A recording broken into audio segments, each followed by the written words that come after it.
Concordia, the Irish people are in the grips of a cost of living crisis, and as we all know, in the past month, as a consequence of the illegal invasion by Russia of Ukraine, energy prices have soared, and the impact of the conflict has also led to spiralling commodity prices, with the prices of wheat, fertiliser and other industrial inputs all rising sharply.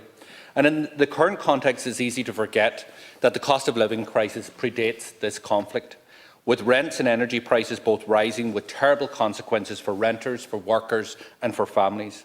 And we're seeing what I believe is a very deliberate narrative shift that says that the entire cost of living crisis has been caused by the invasion of Ukraine, and that all of us must make sacrifices and bear the cost. And that simply isn't true, and it needs to be challenged, because the cost of living crisis predates this conflict, as does the government's failure to respond to it.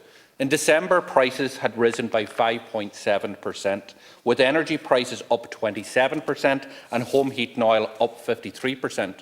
As a result, even then, core social welfare rates, as has been mentioned by Deputy Curran, had been cut in real terms, impacting the most vulnerable in our society.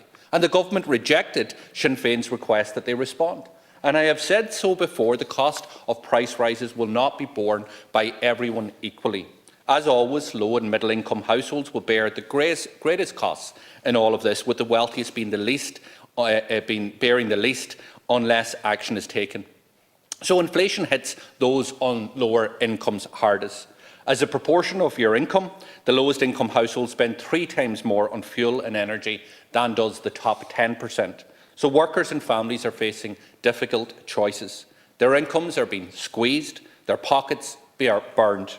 And we have had more than 30 price increases announced in the past year by energy providers, with Bord Gáis announcing last week that it was hiking prices again by 39%, and more price hikes are expected in the months ahead. And again, the narrative from government is this is a result of the war in Ukraine, but gas is bought in the international market months in advance. These price hikes announced by Bord Gáis and likely other utilities is because of the spike that took place last year, and we will see further likely increases as gas that's been bought now will be consumed by consumers at the later end of the year, and those prices passed on, which will be the large increases that have happened as a result of the invasion of Ukraine.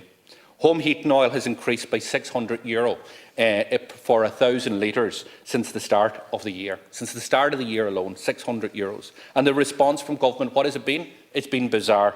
Last week, the Minister for Finance ruled out any measure to support low and middle-income households until October.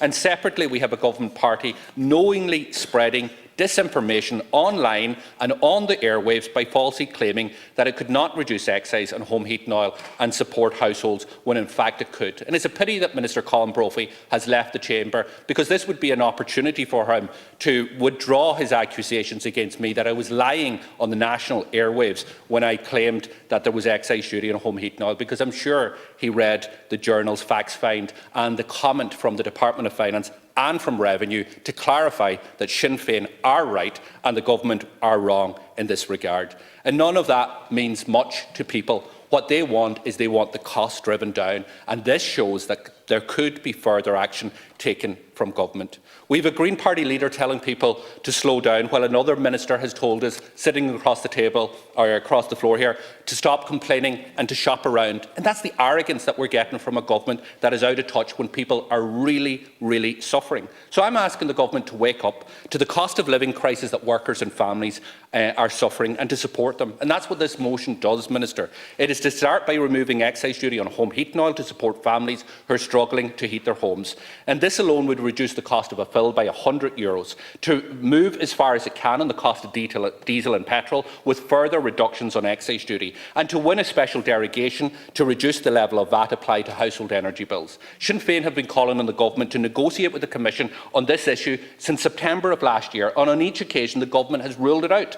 So I welcome the fact that in the last 2 weeks you have started to deal with this issue, and what is also needed is targeted supports, and that's why we're proposing cost of living cash payments payments at a rate of €200 for individuals with incomes below €30,000 and €100 for individuals with incomes between €30,000 and €60,000.